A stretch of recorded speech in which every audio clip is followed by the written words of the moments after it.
এরপরে প্রশ্ন হলো, আমি একটি হারাম রিলেশনশিপে জড়িয়ে আছি, বারবার ফিরে আসার পরও আবার সে হারাম রিলেশনে জড়িয়ে যায়, এখন আমার করণীয় কি? আল্লাহ তাআলা মাফ করুন, যদি এরকম পরিস্থিতির শিকার কেউ হয় যে হারাম রিলেশন থেকে সে বাঁচতে পারছে না, তাহলে সেক্ষেত্রে তার জন্য করণীয় হলো সর্বপ্রথম হারাম রিলেশনের ভয়াবহতা সম্পর্কে আঁচ করা, বুঝা এবং আল্লাহর কাছে তওবায়ে নাসুহা করা এবং সেখান থেকে ফিরে আসার চেষ্টা করা। এটা হলো তার জন্য প্রধান করণীয়।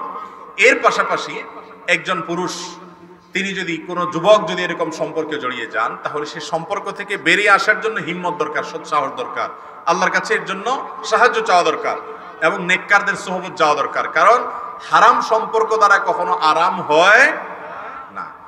শয়তান আপনাকে বলবে যে বিবাহের আগে একটু জানাশোনা থাকলে ভালো, এবং জানাশোনার জন্য এই হারাম সম্পর্কটা করার জন্য শয়তান উস্কায়, আছে না নাই?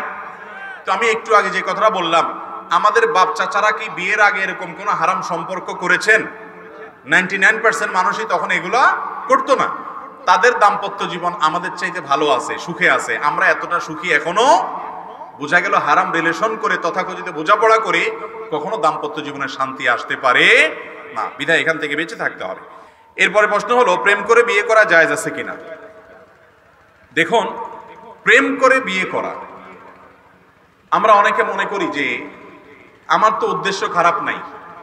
বেশিরভাগ তরুণরা তাদের তারুণ্যে, তাদের যৌবনে প্রেমের নামে যেগুলা করে এগুলো সবগুলাই হলো বেশিরভাগ বদমাইশি। তো আমি তো, অনেক যুবক মনে করতে পারেন যে না, আমার তো নিয়তটা এত ভেজাল নাই, আমি তো বিয়ে করার নিয়ত করছি, এরকম থাকতে পারে কিনা? তো আমি এই কথা সবসময় বলি, ভাই, বিয়ের নিয়তে প্রেম করা আর কোরবানির নিয়তে গরু চুরি করা সমান। আপনি একজনের গরু চুরি করে আনছেন, আপনার নিয়ত কি? নিয়তটা ভালো, আপনি কি করবেন সেটা দিয়া? কোরবানি করবেন। নিয়ত ভালো, কাজটা করছেন কি? খারাপ, এই জন্য সেটা জায়েজ হবে? তো কোরবানির উদ্দেশ্যে গরু চুরি করা যদি না জায়েজ হয়, বিয়ের উদ্দেশ্যে তথাকথিত প্রেম করাও কি হবে? না জায়েজ হবে। বিধায় এখান থেকে বেঁচে থাকতে হবে। এরপরে প্রশ্ন হলো, স্ত্রীর প্রতি স্বামীর দায়িত্ব এবং কর্তব্য কি? স্ত্রীর প্রতি স্বামীর দায়িত্ব, কর্তব্য, এক নম্বর কর্তব্য হলো স্ত্রীর তার যে মৌলিক প্রয়োজন আছে, তার যে জৈবিক প্রয়োজন আছে, তার ভরণ পোষণের ব্যবস্থা করা, তার জন্য নিজের সাধ্য অনুপাতে উত্তম রিজিকের ব্যবস্থা করা, থাকার ব্যবস্থা করা এবং তার শারীরিক প্রয়োজন পূরণ করা, তার অন্যান্য যত মানুষ হিসাবে প্রয়োজন আছে সে বেঁচে থাকার জন্য প্রয়োজনগুলো পূরণ করা। বিশেষ করে গ্রামাঞ্চলের জন্য একটা কথা বিশেষ প্রযোজ্য, যৌথ ফ্যামিলিতে যারা থাকেন, স্ত্রীর অধিকারের মধ্যে থেকে ফুকাহা কেরাম উল্লেখ করেছেন, একটা অধিকার হলো তাকে একটা কক্ষ দিতে হবে যাতে করে স্বাধীনভাবে সে সেখানে যেতে পারে, আসতে পারে, চলাফেরা করতে পারে, কেউ সেখানে ডিস্টার্ব না করে। আমাদের দেশে গ্রামাঞ্চলে অনেক মহিলাদেরকে দেখা যায় বিয়ে করে আসার পর শ্বশুর বাড়িতে এরকম কোনো নির্জন কক্ষ বা স্বাধীনভাবে থাকার কোনো ব্যবস্থা রাখা তাদের জন্য হয় না।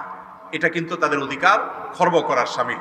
এর পাশাপাশি একজন স্ত্রীর সাথে সুন্দর আচরণ করা, এটাও তার অধিকার। আল্লাহ বলেছেন, ওয়াশিরুহুন্না বিল মারুফ, মেয়েদের সাথে, বউদের সাথে তোমরা সুন্দর এবং যথাযথ আচরণ করো। এটা আল্লাহ তাআলার নির্দেশ, অর্ডার, ফরজ, যার কারণে সে বিষয়টিও মেয়েদের অধিকার এবং হক।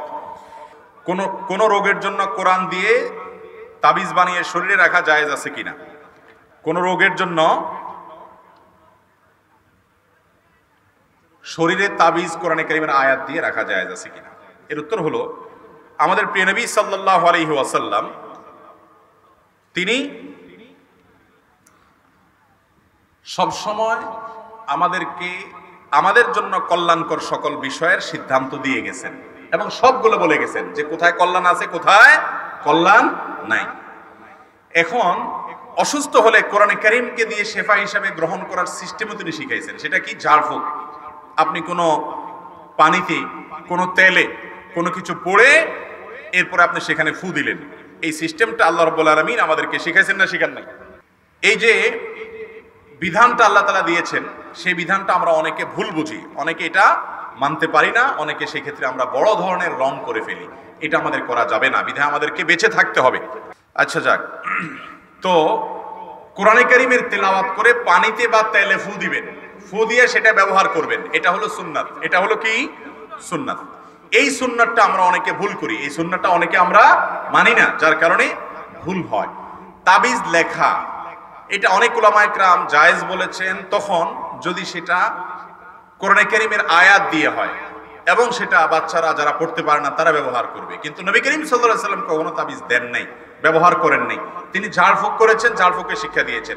সূরা ফাতিহা পড়েন, পানিতে ফু দেন, এটা সর্বরোগের ঔষধ এবং চিকিৎসা। এরপরে প্রশ্ন হলো, যদি কোনো হিন্দু ব্যক্তি মুসলমান ব্যক্তির কাছে টাকা পাওনা থাকে আর সে বেঁচে না থাকে, তবে কিভাবে মাপ পেতে পারি? যদি কোনো অমুসলিমের হক আপনি মেরে থাকেন, তাহলে এটা তো একেবারেই জটিল। তার ওয়ারিসদের কাছে আপনাকে পৌঁছাতে হবে, ওই ব্যক্তিকে পৌঁছাতে হবে, অথবা তার ওয়ারিসদেরকে পৌঁছাতে হবে। কারোর কাছে যদি আপনি পৌঁছানোর মতো সুযোগ না পান, তাহলে সেক্ষেত্রে আপনাকে সাধারণ নিয়ম অনুযায়ী আল্লাহ তাআলার কাছে দান সাদকা করবেন, যাতে করে আল্লাহ তাআলা এর দায় থেকে মুক্ত করেন। এবং কিয়ামতের ময়দানে, এটা সাধারণ বিধান, ইমানদার যখন পাওনা থাকবে তখন বিশেষ করে ওই ব্যক্তির তরফ থেকে দান করবেন, যে আল্লাহ তাআলা যাতে কিয়ামতের দিন এটার মাধ্যমে আমাকে মুক্ত করে তাকে সওয়াব দিয়ে দেয়।